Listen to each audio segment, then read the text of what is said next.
Aqui a gente vai falar sobre a urbanização em um país rural. A colônia brasileira se desenvolveu como fornecedora de matérias-primas para sua metrópole, Portugal.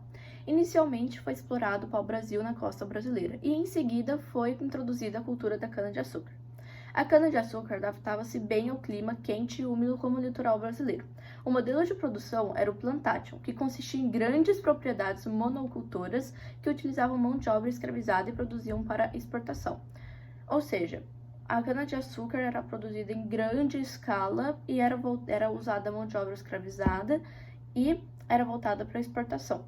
No período colonial, o Brasil era basicamente um país rural. As poucas cidades tinham função administrativa de organizar e defender a colônia portuguesa. A primeira cidade brasileira com estrutura de organização política foi São Vicente. Os primeiros centros urbanos brasileiros surgiram no século XVI, ao longo da costa litorânea, em razão do cultivo da cana-de-açúcar. Já nos séculos XVII e XVIII, a descoberta do ouro e a atividade mineradora impulsionaram o desenvolvimento de diversos núcleos urbanos. E a produção do café foi o principal fator de transformação do Brasil rural para o Brasil urbano. Aqui a gente vai falar agora da urbanização do século XX. Com a industrialização brasileira promovida pelo então presidente Getúlio Vargas nas décadas de 1930 e 1940, as cidades também passaram a produzir bens manufaturados. Para atender às demais demandas do setor industrial, foi preciso investir em infraestrutura, como a construção de redes de fornecimento de energia elétrica e de rodovias e ferrovias para a circulação dos produtos manufaturados. Na primeira década do século XXI, o número de habitantes da área rural brasileira diminuiu. A industrialização e a busca por melhores condições de vida impulsionaram a saída do campo para as cidades. Além de postos de trabalho, muitos foram em busca da maior acesso à saúde, educação e entre outros serviços.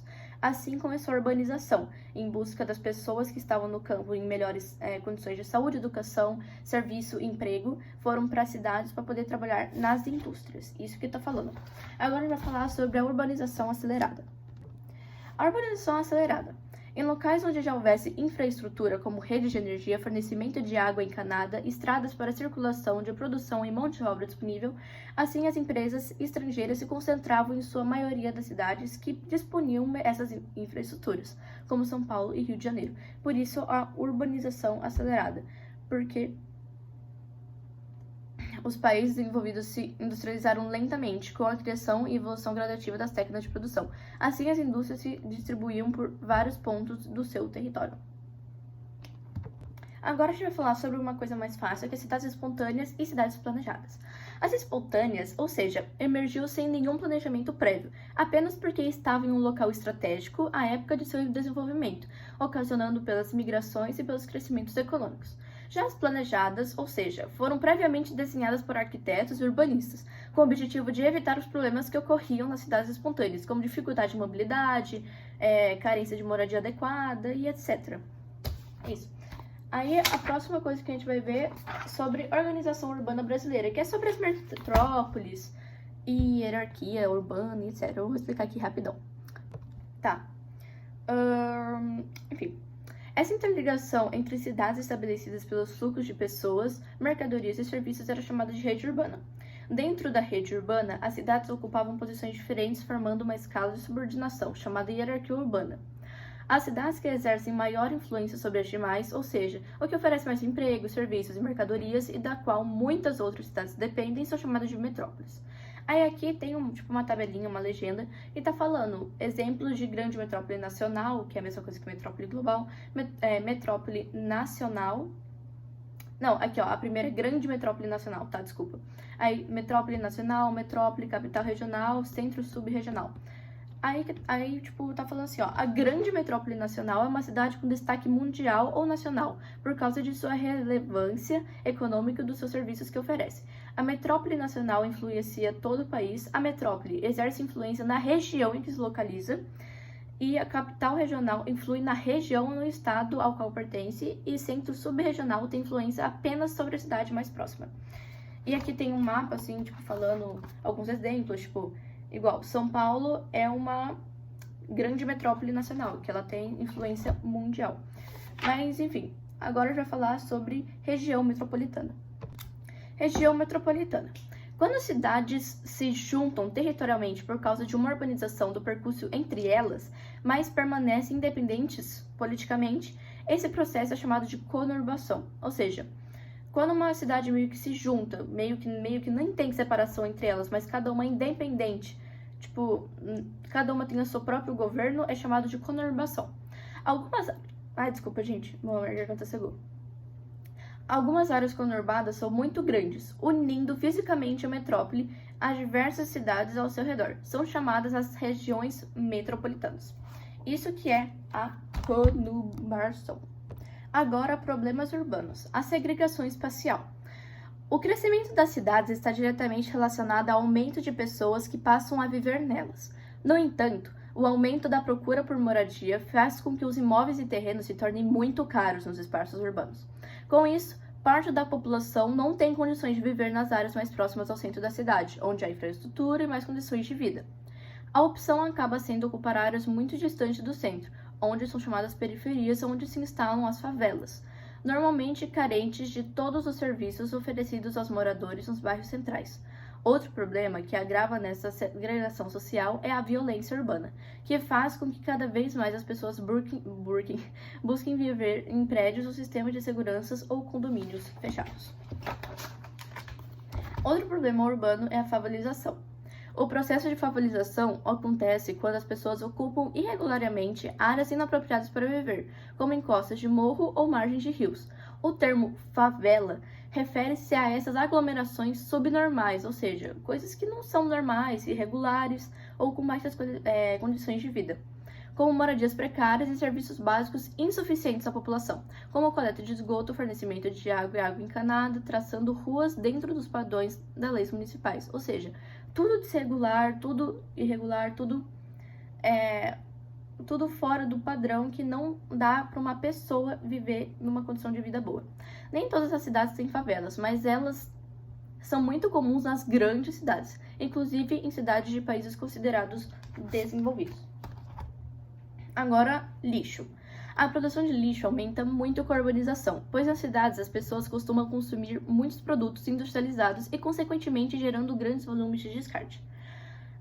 Os lixões, por exemplo, que são áreas destinadas ao acúmulo de lixo a céu aberto, é o mais danoso deles, pois atraem insetos e outros animais que proliferam doenças. Além disso, a decomposição da matéria orgânica gera um líquido tóxico chamado chorume, que infiltra no solo e contamina águas subterrâneas, que são os lençóis freáticos.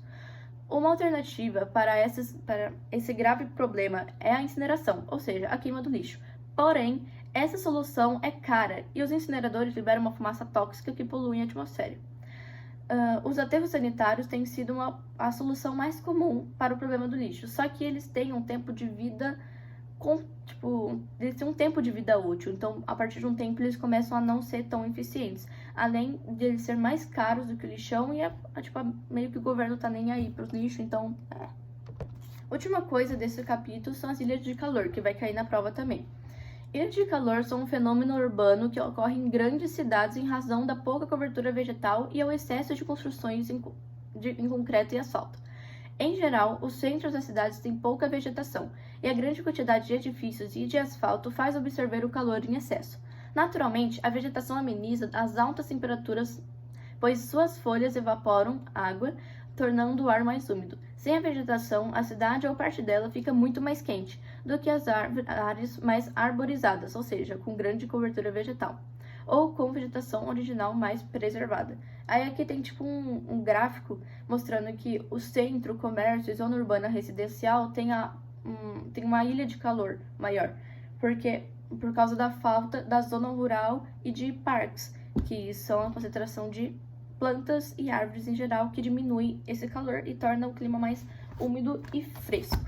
Agora a gente vai para o capítulo 10 e a gente vai falar principalmente sobre industrialização. A industrialização brasileira ocorreu tardiamente porque Portugal não queria que nenhum produto que fosse produzido em Portugal entrasse em concorrência com os produtos que eram produzidos aqui. Então, depois criaram meio que uma lei junto com a abolição da escravidão que falava o seguinte: os recursos utilizados anteriormente na compra de escravizados poderiam ser aplicados no estabelecimento de indústrias. O fim da escravidão atraiu imigrantes europeus para trabalhar inicialmente nas fazendas de café, porém muitos desses imigrantes tinham conhecimentos de indústrias. Os imigrantes europeus eram assalariados, portanto, ampliavam o mercado consumidor do Brasil. Esse contexto estimulou o primeiro movimento industrial brasileiro. Essa principal fase contou também com um componente externo, que era uma guerra que estava tendo lá nos Estados Unidos. Isso causou pararam meio que de produzir algodão, porque os Estados Unidos era uma grande produtora de algodão. Então, já que meio que parou de produzir, o Brasil, para não passar necessidade, teve que produzir algodão aqui mesmo. Assim, criou a primeira indústria têxtil, que era a indústria de tecidos aqui no Brasil. Então, era a primeira vez que o Brasil utilizava a política de substituição de importações, ou seja, tudo que você importava, tudo que era produzido de fora, que você comprava de fora aqui para trazer para dentro do Brasil, você produzia aqui. Como a Primeira Guerra Mundial dificultava as importações de produtos industrializados, o que acelerava o processo de substituição de importações. Na década de 1930, o presidente Getúlio Vargas é considerada a primeira revolução industrial brasileira, quando houve grandes investimentos do governo na industrialização, que estimularam o êxodo rural e as expressivas migrações dos nordestinos para os centros industriais São Paulo e Rio de Janeiro. Ou seja, pessoas que moravam no Nordeste viram para cá, que eram os centros industriais do Brasil, que era São Paulo e Rio de Janeiro, onde localizava as indústrias.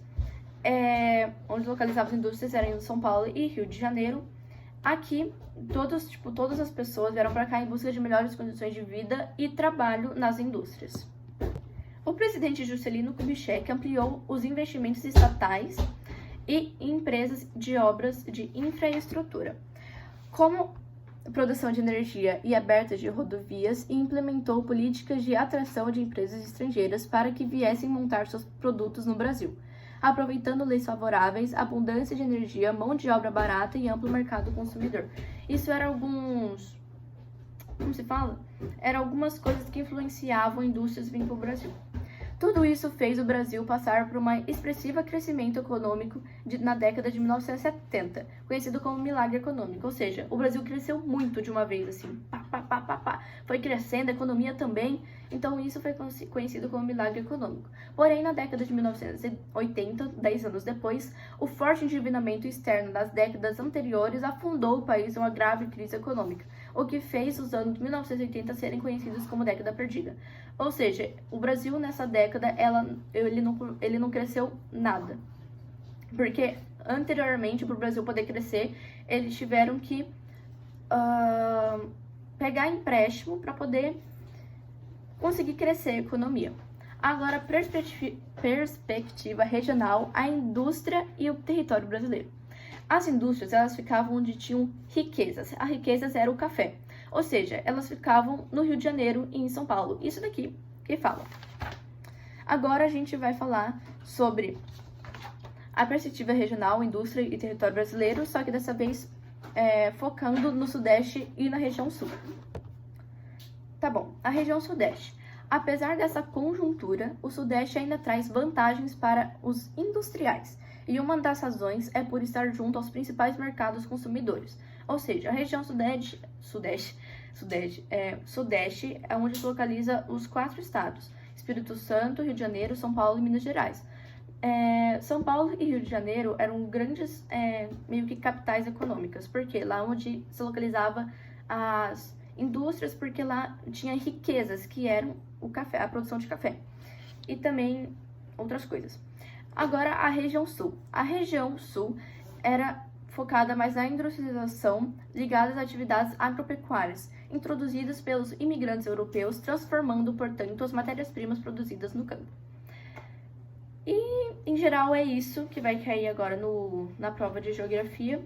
Eu acho, é menos coisa no de geografia, mas o conteúdo é mais difícil do que o de ciências, na minha opinião. Mas eu quero que vocês vão bem na prova, então estudem também, leiam o livro, que só o meu resumo não basta por mim. Leiam o livro, depois leiam o meu resumo, que eu acho que ajuda melhor. Mas enfim, beijo!